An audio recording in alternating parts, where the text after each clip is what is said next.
બાબતની કરીએ તો વોર્ડ નંબર 21માં છેલ્લી ઘડીએ ઉમેદવાર બદલાયા। દીપિકા દૂતની જગ્યાએ સુમન ગર્ગને ટિકિટ અપાઈ હોવાની વિગત। ભાજપે અંતિમ ક્ષણે ઉમેદવાર બદલવાનો નિર્ણય લીધો। વરિષ્ઠ કાર્યકર્તા વિમલ ગર્ગના પત્નીને મળ્યો મોકો। જાતિગત સમીકરણોને ધ્યાનમાં રાખી ફેરફાર કરાયો।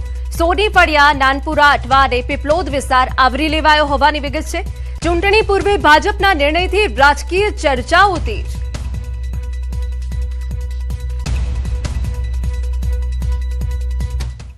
અરવલ્લી કોંગ્રેસના પૂર્વ ધારાસભ્યના ગામમાં કોંગ્રેસ સંગઠનમાં ગાબડું। ગામના 200 કાર્યકરો ભાજપમાં જોડાયા। ધનસુરાના કોંગ્રેસના ગઢ ગુજેરી ગામમાં ગાબડું પડ્યું। પૂર્વ ધારાસભ્ય રાજેન્દ્રસિંહ ઠાકોરનું છે ગામ। શીકા તાલુકા પંચાયત બેઠક પર ગુજેરી ગામના ઉમેદવારને ભાજપે ટિકિટ આપી છે। પ્રથમ વખત આપેલી ટિકિટ બાદ ગામમાં મોટા પાયે પક્ષ પલટો।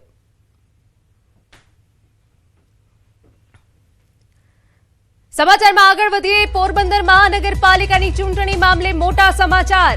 ભારે વિરોધ બાદ ભાજપે મનપાના ઉમેદવાર બદલાવ્યા। વોર્ડ નંબર 2ના 2 ઉમેદવારોને બદલવામાં આવ્યા। શિવરાજસિંહ જાડેજાની જગ્યાએ મહેન્દ્રસિંહ ચાવડાને રિપીટ કરાયા, જ્યારે ગીતા લક્ષ્મણ ઓડેદરાની જગ્યાએ નીમુ પાંડાવદરાને ટિકિટ અપાઈ છે।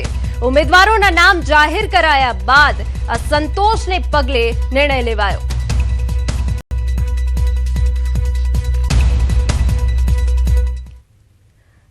તો સમાચાર અરવલ્લીમાંથી કે જ્યાં ચૂંટણી પહેલા ભાજપને મોટો ફટકો।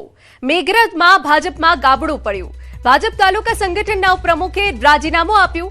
આશરે 300 જેટલા કાર્યકરોએ રાજીનામું આપ્યું। આપણે જણાવી દઈએ, બેલ્યુ જિલ્લા પંચાયતે ટિકિટ ન મળતા નારાજગી।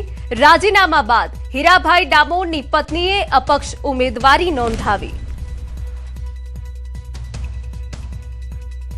भारतीय जनता पार्टी में उपप्रमुख तरीके संगठन હતો અને મેં બેલ્યો 3 જિલ્લા પંચાયત સીટમાં ટિકિટ માટે માંગણી કરી હતી, તો મને ભારતીય જનતા પાર્ટી ટિકિટ ના આપી। તો મારી સાથે અમારા વિસ્તારના 500 જેટલા કાર્યકર્તાઓએ ભારતીય જનતા પાર્ટીના તમામ બૂથ પ્રમુખોને બધાએ રાજીનામા આપી અપક્ષ તરીકે। તો અરવલ્લીમાં ચૂંટણી પહેલા આપને મોટો ઝટકો। આપ ઉમેદવાર લાલસિંહ ઠાકોર ભાજપમાં જોડાયા હોવાની વિગત। ધનસુરા તાલુકા પંચાયતના આપ ઉમેદવારે ભગવો પહેર્યો। અંતિમ સમયે રાજકીય સમીકરણ બદલાયું। લાલસિંહ ઠાકોરે સમર્થકો સાથે પહેર્યો ભાજપનો ખેસ।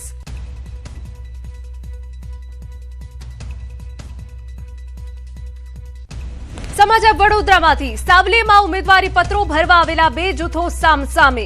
તાલુકા પંચાયત પ્રાંગણમાં 2 જૂથો વચ્ચે મારામારી થઈ।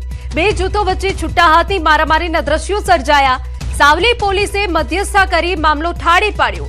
સ્થાનિક સ્વરાજ્યની ચૂંટણીના ફોર્મ ભરાવાના દિવસે જ બવાલ થઈ।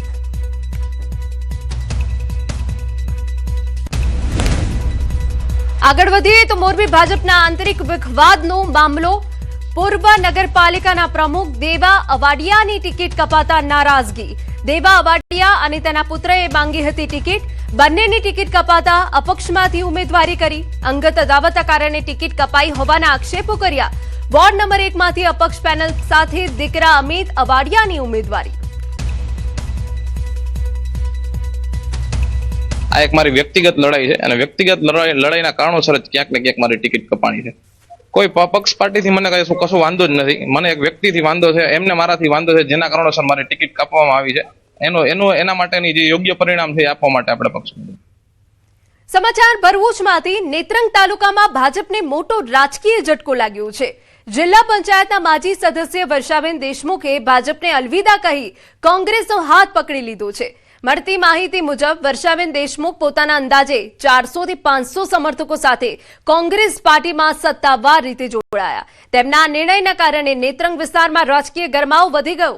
વર્ષાબેન દેશમુખ લાંબા સમયથી ભાજપ સાથે જોડાયેલા રહ્યા હતા અને સ્થાનિક રાજકારણમાં સક્રિય ભૂમિકા ભજવી હતી।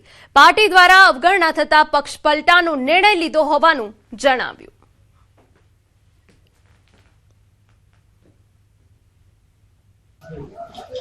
કોંગ્રેસમાં જોડાઉં છું અને મારા સમર્થકો મને કહે છે એટલે હું જોડાઉં છું। મેં જ્યારે ભારતીય જનતા પાર્ટીમાં ભાજપનો ભગવો લહેરાયો હતો, આજે એ પાર્ટીએ મારી કદર કરી નથી એટલે મને ખૂબ દુઃખ થાય છે। એટલે હું આ ભારતીય જનતા પાર્ટી છોડીને કોંગ્રેસમાં જોડાઉં છું।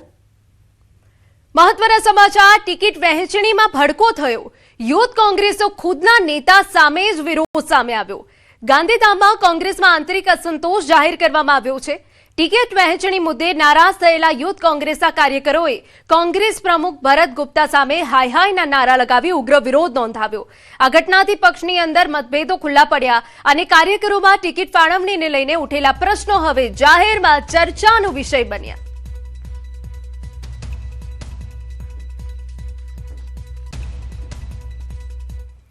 સમાચાર રાજકોટમાંથી ચૂંટણી પહેલા ભાજપને મોટો ઝટકો ધોરાજી તાલુકા પંચાયતના પૂર્વ ચેરમેન કોંગ્રેસમાં જોડાયા શ્રદ્ધાબેન જતીભાઈ જીકાણી કોંગ્રેસમાં જોડાયા હોવાની વિગત ભાજપ છોડી પતિ સાથે કોંગ્રેસો ખેસ ધારણ કર્યું ખેડૂત વિરોધી નીતિથી કંટાળીને પક્ષ છોડ્યાનો દાવો કર્યો પૂર્વ ધારાસભ્ય લલિતભાઈ વસોયાના હસ્તે પક્ષમાં કર્યો વિધિવત પ્રવેશ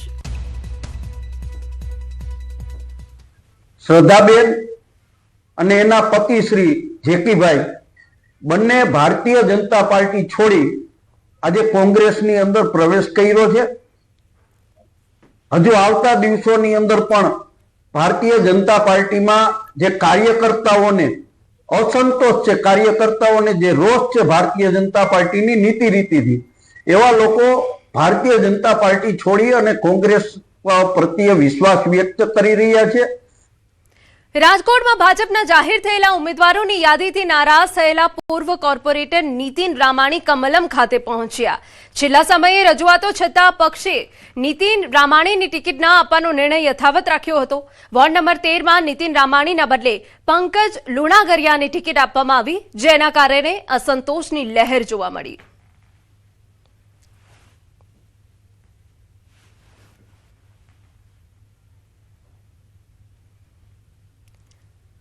અમરેલીમાં સ્થાનિક સ્વરાજ્યની ચૂંટણીને લઈ રાજકીય ગરમાવું તેજ બન્યું છે ઉમેદવારી પત્ર રજૂ કરવાની અંતિમ તારીખે જ ભાજપનું ખાતું ખુલવાની શક્યતા સામે આવી રહી છે ખાસ કરીને જાફરાબાદ તાલુકા પંચાયતની વઢેરા બેઠક પર માત્ર ભાજપના ઉમેદવાર ફૂલબાઈબેન બાંભણિયાએ જ ઉમેદવારી નોંધાવી અન્ય કોઈ પક્ષ કે અપક્ષ ઉમેદવાર મેદાનમાં ન ઉતરતા તેઓ બિનહરીફ ચૂંટાઈ આવે તેવી સંભાવનાઓ છે જો ફોર્મ ચકાસણી દરમિયાન ઉમેદવારી યથાવત રહેશે તો તેમની જીત નિશ્ચિત માનવામાં આવે છે કોંગ્રેસ આપ અને અન્ય પક્ષોએ આ બેઠક પર ઉમેદવારી ન નોંધાવતા ભાજપ માટે હીરા સોલંકીના વિસ્તારથી જીતની શરૂઆત થવાની શક્યતા છે જો કે